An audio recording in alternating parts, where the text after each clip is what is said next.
Okay, so it's March 19th. I'm watching Jimmy Fallon from home because he's quarantined. So a couple things have happened. We are no longer going to do dine-in in the deli starting Saturday the 21st. Just deliveries, pickups, DoorDash, Grubhub, same thing. We are going to be distributing letters to our employees, letting them know about their hours being affected, things like that. As of right now, there have been 200 deaths in the U.S., and it seems to be growing very quickly. I am stressed. So stressed. I hope this passes soon. So the cops just came in and told us to shut down our dining room. It's the 21st of March. Our salad bar is closed. Lights are off. TV's off. Some people sitting outside. 2 employees. Scary. Who is currently at Valley Baptist Medical Center in Harlingen under quarantine. That individual, according to health authorities, did not travel out into the community once he returned from his travels and is being determined as a travel-related case. Also this afternoon, County Judge Eddie Davino signing that declaration for a county-wide curfew, which is now being referred to as a travel restriction.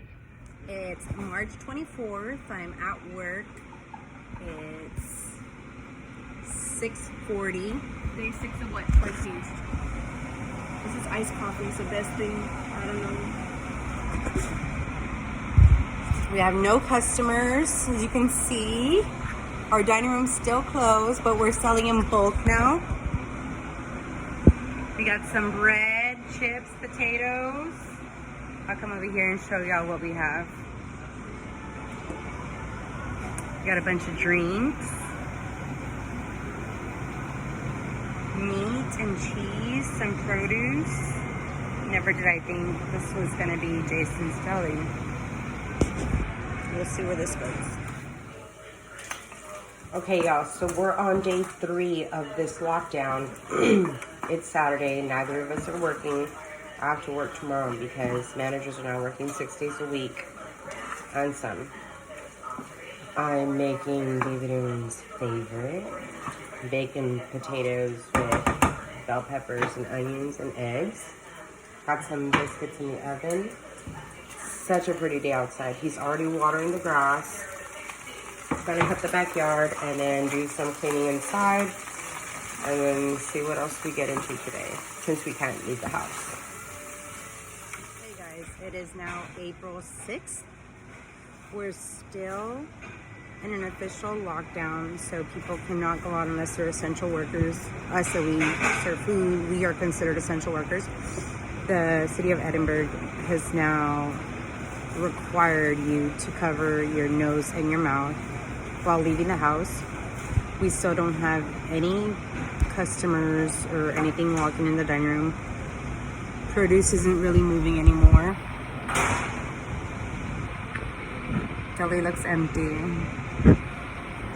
Hopefully this all passes, but these next 2 weeks are supposed to be the most critical, I guess you could say, for the valley. So we'll keep you posted.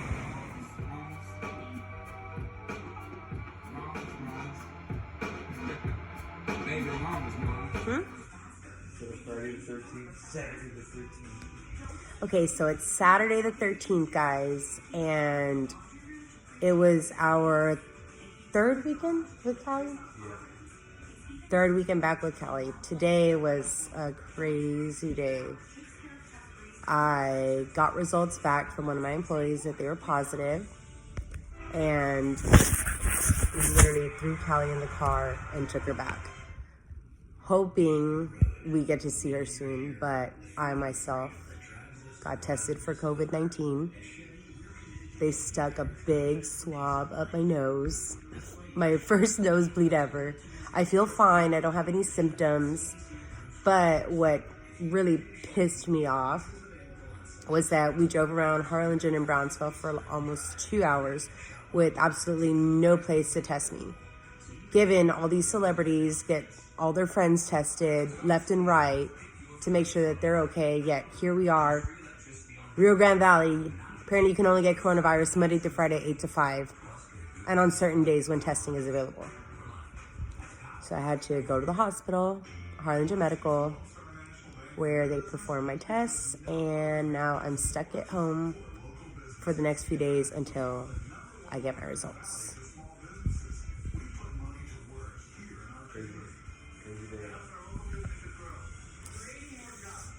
Praying for good results, guys. That's a reason for concern, because that's not reason for alarm. We've been able to identify the reasons why we have seen the increase in people testing positive.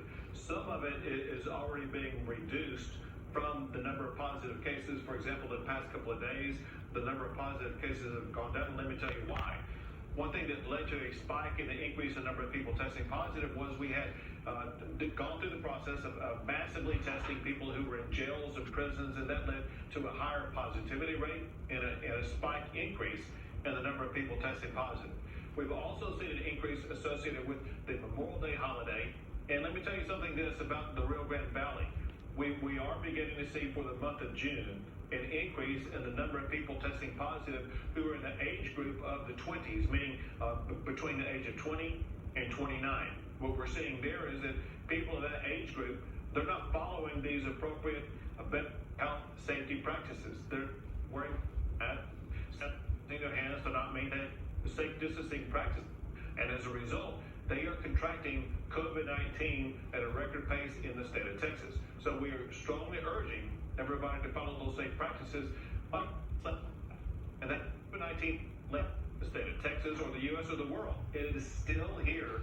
Until we have medicines that can treat it, you are putting your own life on the line. If you go out and do not follow these safe practices, you're increasing the probability that you will get COVID-19. And Governor, you recently disagreed with the Bexar County judge request to make usage of face masks mandatory, citing personal responsibility. You disagree with the judge's request by saying you believe in personal responsibility, not government mandates. But we have many state laws, such as usage of seatbelts that are mandatory auto insurance. So what's the difference, since you agree that using masks can prevent the spread of COVID-19?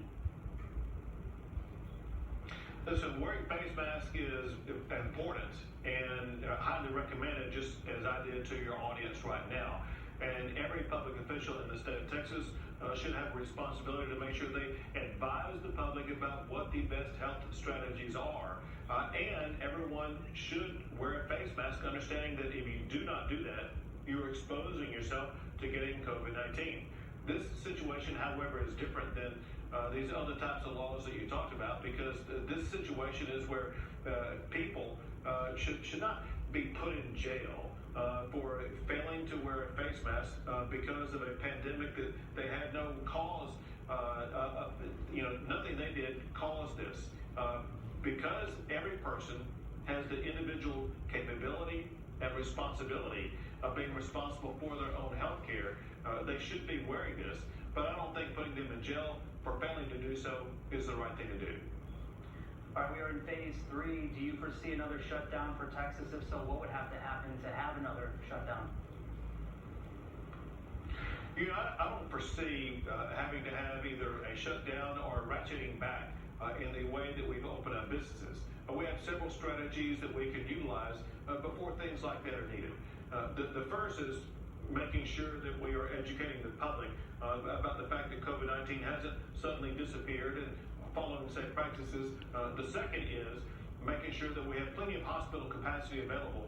Listen, people, as they go back to work, every doctor has told the public that as the economy opens back up, people will be contracting COVID-19 at a higher rate. The main thing that we have to do is to make sure we have the hospital and healthcare capacity to be able to deal with everyone who does test positive. And we have plenty of hospital capacity as it stands right now. Our goal is to make sure we maintain that hospital capacity to treat anybody who tests positive for COVID-19.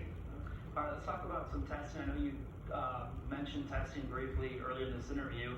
That's ramping up across the state. We've seen here locally testing sites opening up almost daily. Is the state near the number of daily tests you were hoping for, and how long is it taking to get those test results back? So for the past week, we are at or above the number that I was talking about. On average for the past 5 days, we've been doing probably around 30,000, maybe a little bit more than 30,000 tests per day. There was a time period a week or two ago, and maybe sometime before that, when it was very slow getting some test results back because of some private labs. Understand this, there are two types of labs. There are public labs and private labs. The public labs turn around the tests in 24 to 48 hours. Some of the private labs were dragging their feet and taking 1 to 2 weeks in getting results back. We are no longer using those private labs that were moving slow, and the turnaround time period for getting the test results back from the private labs now is about 2 to 4 days. And so bottom line is getting the time period back for getting the results back of your test is getting shorter and shorter. Now, some universities have announced they plan to reopen in the fall with guidelines. Do we know yet if school districts will reopen in the fall? And if so, what are some of the guidelines for schools to follow?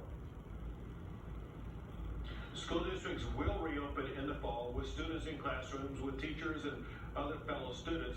There will be higher safety standards in place than what existed when they opened up last year. The announcement for those reopenings and those standards probably will come as early as next week. All right, Governor, we appreciate your time. Hopefully we'll talk to you